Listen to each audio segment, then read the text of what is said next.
This is original stuff. You will never see this outside of my book because it comes from data that I've gathered. There are 3 types of Americans, okay?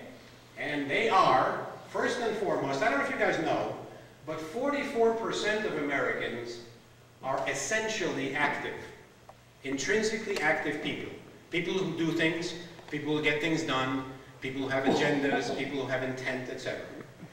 46% of Americans, by the way, you notice that these numbers are curiously close to 50-50. Okay? 46% of Americans are essentially inactive. They really don't do much. How do I know that?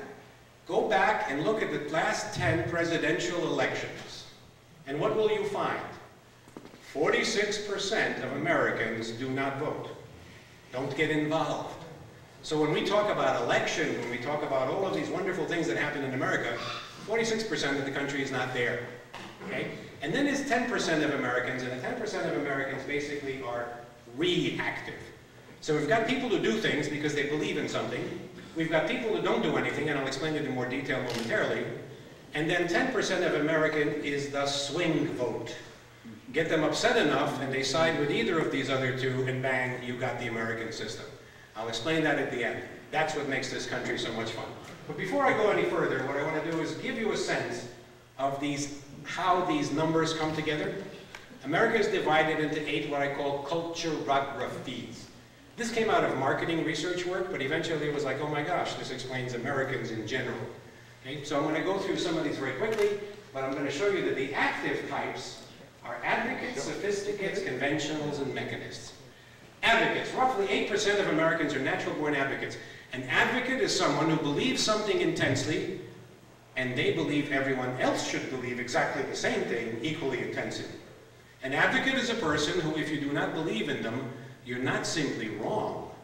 You're obnoxiously wrong and rather stupid. So 8% of Americans are out there pushing whatever cause they want and don't want to hear a word against their cause. They fall on all sides of the spectrum. Another group of Americans are sophisticates. Oh, welcome to sophisticate land, America, here. People who have a relatively good life. They are involved in the political process because they feel they really should be, but at any given day they may not be voting because they're in Cancun having a good time or whatever they're going to have. So sophisticates basically will do the right thing. They're part of the process, but let's not, moderately so. There's a great line in Shangri-La. You ever read the book, The Lost Horizon? Chang, the master of Shangri-La, is asked by the Englishman, how does this place function? What makes Shangri-La? You keep people young forever. He says, moderation in all things, especially moderation. These are the kind of people, right? Be moderate. Conventionals. 9% of Americans are people who fit the old mold, the traditional American. You know, put off, don't aspire to anymore, you have to be very responsible. The Americans we talk about. 9%, 1 in 10. The best fun of all. 17% of Americans are what I call mechanists. Mechanists are people who will gain any system to their advantage. They will notice it immediately, and by the way, they're very inventive. America is a nation of inventors largely because this big portion of our population is mechanists. People who figure out how to find the advantage, find a new way of doing things. Mark Twain once observed that America is a nation of inventors. And if all we invented was personal liberty, that would have been great. But we didn't stop there. Okay? And then there's a group, so those are the actives groups. And then the inactives. The inactives are made up of 3 groups. Students. And I don't mean academic students. I don't mean high school students, college students, etc. I mean people who study things, who replace action with information. They study things. So these are the people who don't get to the polls because they're still reading the literature. These are the people who will think about something, but they won't actually make a decision. Consequently, they may have the best intentions, but they just don't get involved. Another group is what I call caretakers, and I don't mean somebody who takes care of other people.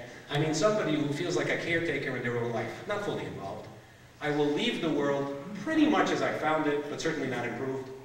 I don't really go out of my way because I don't have the time, energy, or whatever. Okay, so caretakers are not fully engaged, not fully involved. And then my favorite group, indulgents. 18% of Americans are indulgents. When I first created this segmentation, I called them barbarians. My wife said, be kinder. Okay, So this is how I get around bringing it back to barbarians.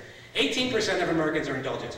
People who are having such a good time at something that matters more to them, they don't really care about anything else. These are the guys who, when you are at work, and when you were at work, when you were in your former positions, these guys were at the ballpark at a private box, and they were there Monday through Friday. By the way, they made about 1/10 of what you made.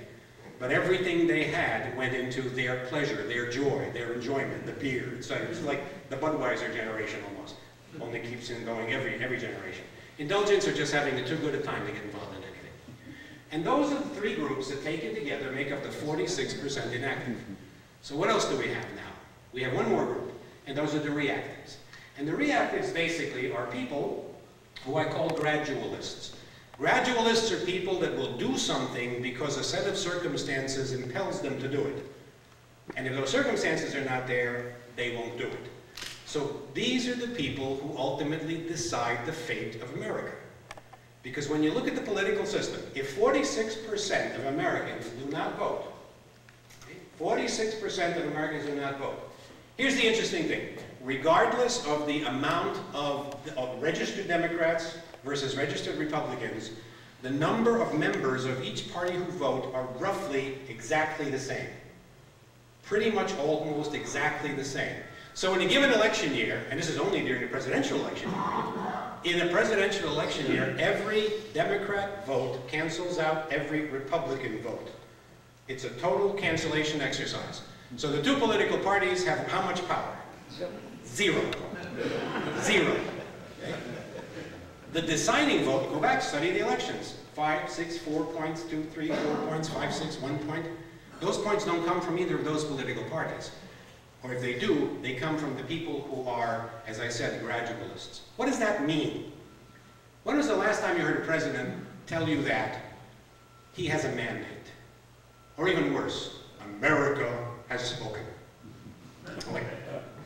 Let's do the arithmetic on this one because this is the parting shot I want to leave you with. If half of America doesn't vote, they're over here. The other half, remaining half, cancels each other out. And there's just this little swing vote that goes one way or the other. If they ally themselves with one party, then that party wins. What's the ultimate arithmetical exercise in which you should engage? The average American president, no matter what he tells you, is elected by a number of people such that 70% were not in favor of him or were actively against him at the time of his election. The majority of Americans were not in favor of or actively against every president we have ever had, with the possible, maybe George Washington. Maybe George Washington. We do not work as a consensus country. And in the final analysis, that's the greatest thing we have going for us. Because as long as that dynamic keeps swinging, we are dynamic people, we're going to be interesting people, we're going to be free people. When it falls hard on one side or the other, you pick it, then the game is over. So let there be dissension. Thank you. God bless you.